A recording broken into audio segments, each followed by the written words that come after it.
Welcome to Beyond the Podium. I'm Christian Vande Velde, host with Megan Guarnier. Good to see you, Megan. We're going to talk all things going from Amstel Gold Race, Flèche Wallonne, and into Liège-Bastogne-Liège. Megan's had plenty of experience, especially when it comes to Flèche Wallonne, both good and bad, as she'll talk about in a second. But first and foremost, Megan, what we saw with Amstel Gold Race, and I think that both you and I were just talking off camera a little bit. We both have a massive crush on Mischa Bredewold. What an incredible interview and win. I was more enthralled with the interview itself, apart from the F-bombs. You always have to take that with a grain of salt when you have the Dutch riders be so excited in a Dutch race. But by the time we came on to air, unfortunately, we didn't get to see too much of the forming of that breakaway. But the breakaway was so strong and so dominant with a minute and a half, and all the favorites left behind, and really with nothing left to do. But I would just want to hear your side of the story, what you think of that race and the aggressive racing towards the end with Ellen Van Dijk and Mischa. Yeah, with that race, it was a situation where that break of 23, they went up the road. SD Works really instigated this because I think they went into Amstel Gold thinking we're just gonna be aggressive, because in Paris Roubaix, the other teams, they took it to us, and we're going to take this race to everybody else. And we saw that with their three riders in the breakaway. They had Blanca Vos, Lorena Wiebes, and Mischa Bredewold. And that's a great composition in a 23 rider breakaway. And in that breakaway, we saw all of the top favorite teams with at least two riders represented. So really it shut down the race behind. There was no team that was going to chase it that had favorites. So our favorites that we were looking at, Vollering, Ferran Prevot, Elisa Longo Borghini, they're kind of, and Marianne Vos, they're all kind of sitting in the peloton, not able to chase, and it just kind of shut their race down. As far as Bredewold, yeah, we were talking before about how she's such an incredible teammate. Every race you see her, she's a workhorse. She's always on it. She has a great race instinct, and she just turns herself inside out for her teammates. And you can also see the way she communicates with her teammates on the bike. That she's just one of those people you want by your side. And so I've always liked watching her race and been like seeing her in the breakaway. But we don't get a ton of interviews with her. And yeah, that interview, it just had me literally laughing out loud. It was great. And back to the F-bombs. English is their second language. Exactly. It's a way for them to show that they're excited. So again, take it with a grain of salt. As far as she was just excited. It was a huge win. She's Dutch. She won Amstel Gold. It's the only women's world tour race in the Netherlands in front of her home crowd. Her family was there. And she's had big wins, but this one was really probably unexpected for her. And again, with the whole interview, she loves the descent. She hates the climb. It was a whole roller coaster of a day for her. Yeah. So that was. What I like to hear, though, is really the rawness as well. Of course, the enthusiasm, but also just how hard elite sport really is. And for her, for how much of an amazing bike rider she is, and doesn't get the chance to really go for the wins that often, or even be interviewed in the first place, like you just mentioned. I mean, I think that spoke to me more than anything else. Like how hard to appreciate it. We have the Anna van der Breggens, we have all the women who've been on the top forever. The Marianne Vos, the best of all time. And then, there's a lot of really good riders behind and just don't give them the opportunity. And I think that Mischa, for example, this is going to pay massive dividends going forward with her confidence. Right. And as you said, the Marianne Vos's, the Anna van der Breggens, the Demi Vollerings, they're the ones we're always seeing on the top step. But really, who are we always seeing when we're watching the race? We're always seeing Mischa Bredewold. That's a great point. Always on the front. She's always pulling her teammates around. So as I love seeing her getting these results and getting it paid back, and this gives her motivation for future races, but it's also really nice for her to get something for herself instead of always giving. She's always giving to her teammates, and getting a result like this, it puts a little more fuel in the fire for her in the future. And I do hope it opens up more opportunities for her. I want to talk about a little bit about the tactics. I mean, Mischa and Ellen Van Dijk went off the front at a perfect time. They're both bigger riders, known as flatlanders, like you mentioned, always on the front doing the hard yards for their teammates. But more importantly, they're going up the front when they're at their strongest to make that gap and then hold on in the climbs. Obviously, Mischa had the better legs on the Cauberg to the line. But the second one I want to talk about is the favorites being behind and being a little bit gun shy. You know, that was really curious to me. You know, if you know for a fact that maybe your rider who is representing the breakaway, okay, you have numbers up there, but can you get a top 5? Can you get a podium with that said rider? And we've all been in that situation before, and it's hard. And especially I've been in that position many times on both sides. More times on the domestique side being represented and have my own team come and chase me down. So I would love to hear your point of view and what you think of that and the evolution, because this has been a massive evolution, just women's sport in general in cycling in the last 5 years. And it just continues to change. The depth of the riders in general is 10x what it was just a little bit ago. Yeah. But I want to hear your side of it for what you feel like the biggest changes are. Yeah, as far as this composition of the breakaway, I feel like most of the teams that could have successfully done the chasing and then won from doing the chasing, I think they were it represented well. You had Little Trek with Ellen Van Dijk and Anna Henderson. So both of them could have soloed up the road. You had UAE, ADQ, Lisa Longo Borghini was in the peloton, but Sylvia Persico is a great sprinter on these tough little punchy climbs. So they in like SD Works had Lorena Wiebes there. Yeah. And Lorena Wiebes got pipped on the line last year by Voss, which she'll always remember this one as that was a tough day for her. You got to feel for her, but so I think a lot of the teams represented a lot of the teams of the favorites in FDJ with Vollering in the peloton. They had Juliette Labousse up the road.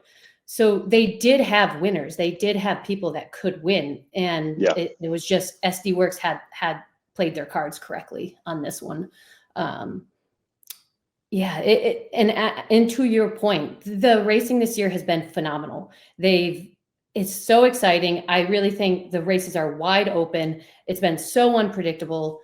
Whereas, and I think that is because the distribution of talent it's just across the peloton. There's not one super dominant team. There's super dominant riders, but other teams are figuring out how to play their tactics right. And love that. Yeah, this is one of the most exciting years I've seen in women's bike racing. Yeah, I think it's just going to continue too, Megan. Honestly, I mean, the way the momentum that the women's cycling has just in the last couple of years, and I think a lot of it had to do with bringing back the Tour de France and really you're getting that big stage to present themselves with, and it's just going to get better and better. Let's go on to a race you know all too well, sometimes for the wrong reasons. 3 times third place, which I would love to say. Well, no. I would love to say that I got third place 3 times. So first of all, incredible. But I know that you wanted more with Flèche Wallonne.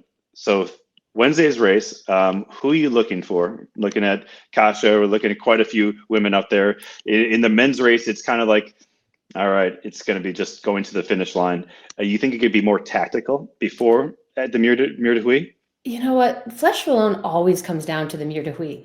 It really does. It could be a small breakaway, but the small breakaway is likely going to have your favorites going into it. I don't actually see this race being one where a breakaway goes up the road that's not controlled, that the big teams don't want. With that said, I think it's wide open. In the past, we've said Anna van der Breggen, she's won it 7 times. It's going to be hard to beat her. Or like Vollering could be a real favorite, but Elisa Longo Borghini, she's been on the podium at Flèche Wallonne 4 times. And she's having an amazing season, even with the crash in Flanders, which took her out with a concussion for a little bit. And you have who else can we there's Borghini is a big favorite of mine. Liana Lippert was second last year. She was third at Flanders, another big favorite. And I think there's not one clear winner. Even when you say Anna Van der Breggen's there, she's won it 7 times. She knows how to win it. She did pull out of Amstel Gold after she did her work, but the word on the street is that she has a cold, but that when you know how to win Flèche Wallonne, you know how to win Flèche Wallonne, right? And you feel like that could be a little bit of gamesmanship as well going into Flèche Wallonne? Yeah. Never say never. Pauline Ferrand-Prévot was very sick going into Paris Roubaix, and look at what she did. So I do think there are a lot of people we can look at. There's no one clear favorite. And again, last year was won by Kasia Niewiadoma. That was a huge result for her. And she has been there in the races she's been able to participate in this year. She's been there, she's fighting, and she's always one to contend with as well. Yeah, I would think, both on the men and women's last year, we have to also talk about the weather. It almost has a little bit of asterisk as well because it was horrific. And a lot of the best were completely frozen. So it was an interesting race, but Kasia's a fighter, like you mentioned. I mean, she's in all these races, always at the front, always up for the fight. So I'm excited to see this one yet again. If you're gonna put your own money on the line, who are you calling on Wednesday? For the win? Yeah. I'm going to go with Vollering. There you go. What about Anna? I'm going to go with Vollering. Showed she was stronger at Strade Bianche. She dropped Anna pretty hard on that final climb. But I'd love to see Borghini up there. And there's no one who doesn't want to see Kasia win. That's true. That's true. We're definitely biased towards Kasia. But I'm looking forward. I would love to hear the whole story of Anna Van der Breggen coming back full tilt all the way back around. I mean, it's already incredible what she's done. Even to be up there in the fight, even be in the conversation that she's ready in Strade Bianche is incredible to me. What do you see? Do you think that she's going to continue to get stronger as the year progresses? I don't know, but I kind of love the drama behind her being Demi Vollering's coach and DS. Oh, sorry. That's usually I have to pick up my child alarms. Sorry, everyone. So yeah, Anna Van der Breggen was Demi Vollering's coach. She was her DS for 3 years. So everything, Demi's really been under Anna's wing until she announced she was coming out of retirement and going back into the peloton. And Anna, she took a break of 3 years, but she's still only 34, 35 years old. And so she does have a lot of years left of potential winning. Again, her first World Tour race back was Strade Bianche, and she got second. So not too shabby. No, far from it. It's got to be. I know if I had to go and race against my old coach or director, I mean that'd be really, really strange. It's such a mind game. Yeah, and I feel like at least with Demi, there's a lot of drama that follows her sometimes. I don't know what is manufactured, and I do not know what it's not. I'd never met her before, but yeah, it just seems like that drama though is always a little bit following her throughout her career. I guess my take on it is she's very emotional for my experience of Dutch people, being on Dutch teams for 5-6 years. Like she has a lot of emotions around bike racing versus like the very cut and dry. This is how it's going, and it's very black and white. Whereas Demi's just has a lot more emotion around all of the bike races, winning and losing. Got it. That makes sense. All right, pushing forward to Liège. I mean, you're pretty clear. Do you think that it will be the same players going in for the win from Flèche to Liège? It will be, yeah. I think those people will all be there. We failed to mention Lotte Kopecky. She's not a clear favorite for me for Flèche Wallonne, but I think she's definitely a favorite for the finish for Liège-Bastogne-Liège. And maybe she's only won Flanders this year, but the work she did in Paris Roubaix, the work she did in Milan-San Remo, she has the legs, she has the form. And I think she could be a real contender for Liège-Bastogne-Liège. You don't think it's too hard for her for the amount of climbing there is? No, she gets up and over this. That's right. Incredible. Yeah. And again, she has changed her focus this year towards the Tour de France Femme. So she's going to be getting those climbing legs under her. Yeah. That's impressive. I'm a big fan of Kopecky, the way she races and the way she goes about her racing. So aggressive and still has a sprint to boot and selfless as well. The way she brought it back in Milan-San Remo as well. It's such an amazing racer. I am also a Kopecky super fan. I love the way she handles herself on and off the bike. I love the way she races for her teammates. I love and the fact that she came into the sport being a sprinter and she realized that she's not always going to win that bunch sprint. That's not a guaranteed like Wiebes. So she's willing to turn herself inside out for a Wiebes. She's willing to work for her when Wiebes is actually there because she knows Wiebes is going to win the bunch sprint. And that is a strength of SD Works. Yeah, it's a lot easier when you have conviction like that. When you have Lorena Wiebes behind you, you're pretty certain that she's going to crush this field sprint pretty much 10 times out of 10, aren't you? She's in a sprinting class of her own for sure. We haven't seen anyone. We've seen people be able to hold her wheel, which we're talking about. Oh, people can hold Wiebes' wheel, versus just being completely out of the finish photo, which is generally the case.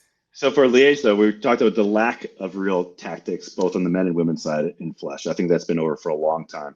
For Liège, though, what do you think about that? Do you think there could be some breakaways going forward that we saw a little bit of Amstel Gold, or do you think that the true leaders are going to be a little bit more aggressive from farther out than they were in Amstel? Yeah, Liège is super attritional. So I do think there's going to be selections, maybe not so much like breakaway selections versus just people falling off the back and just popping off the back. And then you just get the cream rising to the top of the best riders. That's usually how we see Liège play out versus tactics of letting riders go up the road. Granted, you can get a rider up the road that can then help as the race progresses they'll be there for their top riders. But I feel what I've witnessed, what I've experienced myself, Liège-Bastogne-Liège is more of a race of the front. It just kind of fall the domestiques, the less strong riders, they kind of fall off the back, and then the race just keeps happening. Yeah, no doubt. Same thing as we've all experienced. It's one of the hardest, if not the hardest, one-day race there is every year. And again, weather-wise, we don't know. I hope for good weather for all of them. Again, so we have the strongest riders yet again. Pretty much, we're going to be looking at a lot of these women who are going to be going head-to-head in the Tour de France as well. Yeah, the interesting non-starters that I've seen as far as Flèche Wallonne go is Pauline Ferrand-Prévot. Would have loved to see what she would have done at La Flèche Wallonne. Would like to see her at Liège-Bastogne-Liège. I don't know. But yeah, these riders that we're looking at the Ardennes will be the ones we'll be talking about come July for the Tour de France Fun.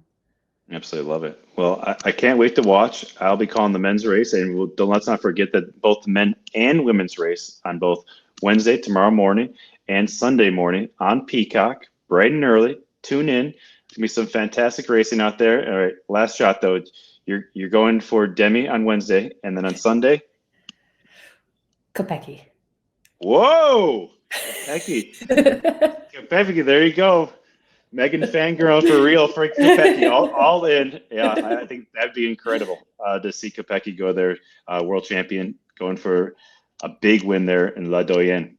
Thank you very much, Megan. Great to see you again. Hope to see you again sometime back up in New York.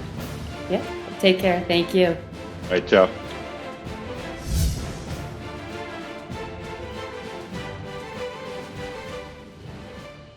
For all your cycling content year-round, subscribe to NBC Sports YouTube page. We got it all.